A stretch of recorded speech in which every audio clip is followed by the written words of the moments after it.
Spoštovani predsedujoči po svetu, predsednik Komisije za izobraževanje, kulturo, znanost, šport in mladino Branimir Štrukelj, minister za gospodarstvo, turizem in šport Matjaž Han, pobudnik posveta državni svetnik Luka Štajner, predsednik Olimpijskega komiteja Slovenije, Združenja športnih zvez Franjo Bobinac, cenjeni ostali udeleženci in udeleženke današnjega posveta. Veliko čast mi je, da vas lahko nagovorim v imenu Državnega sveta Republike Slovenije, Zgornjega doma Slovenskega parlamenta in Prvega doma civilne družbe ter v svojem osebnem imenu na posvetu o tematiki, ki je za našo prihodnost veliko pomembnejša, kot se zdi na prvi pogled. Do konca letošnjega in v prihodnjem letu se nam obeta sprejem ključnih strateških dokumentov javne in civilne športne sfere ter priprava s temi dokumenti povezanih akcijskih načrtov.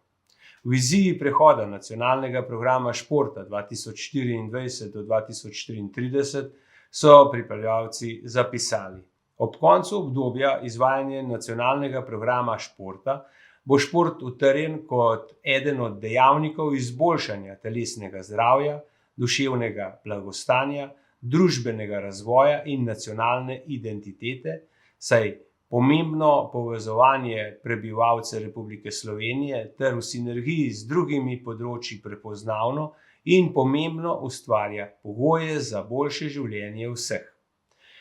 Da smo Slovenci narod vrhunskih športnikov, nam priznavajo vsi. Športniki so odlični ambasadorji Slovenije, za kar smo jim zagotovo vsi hvaležni. S tem se lahko tudi pohvalimo.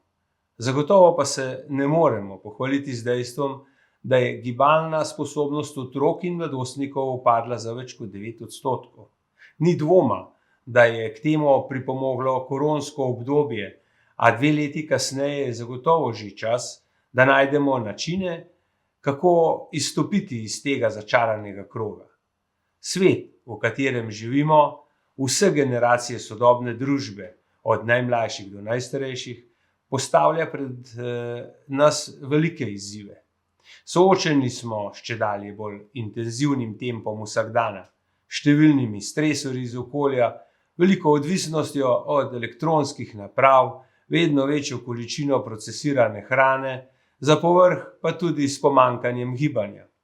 Ta kombinacija se odraža v epidemiji prekomerne telesne mase pri mladih, duševnih stiskah in drugih zdravstvenih izzivih.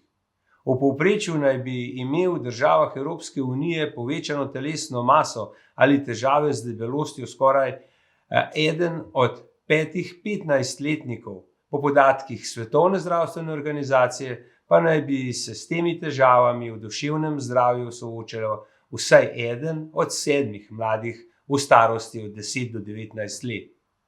Če najdemo način, da damo otrokom in mladostnikom možnost gibanja, da jim bo zagotovljen brezplačen dostop do kakovostne, varne športne infrastrukture, da jim bomo znali spodbuditi in jim tudi dati dober zgled, bo to najboljša možna preventiva.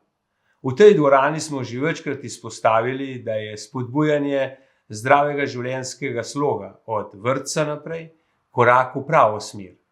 Med drugimi smo gostili tudi razpravo o osnutku zakona o visokem šolstvu, kjer je bilo jasno izražena podpora pobudi Komisiji Državnega sveta za izobraževanje, kulturo, znanost, šport in mladino, da se znotraj predloga zakona umesti področje športa tako, da bi se v prve letnike stopnje ponovno uvedla športna gibalna dejavnost.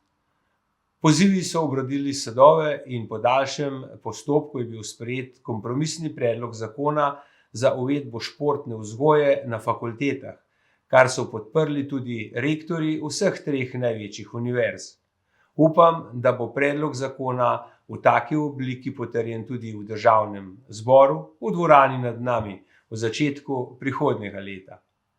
Spoštovani, področje športa je tesno povezano z zdravjem, turizmom, gospodarstvom in trajnostnim razvojem, hkrati pa predstavlja tudi most med ljudmi, saj ustvarja trdne vezi in pozitivno vpliva na dobrobit celotne skupnosti. V času, ko je individualizem v porastu, je šport protiutež, ki povezuje ljudi, krepi občutek pripadnosti in spodbuja sodelovanje. Mnoge aktivnosti vključujejo tudi ljudi vseh starosti, kar povečuje medgeneracijsko povezanost, preprečuje socialno, etično in kulturno izključenost ter osamljenost.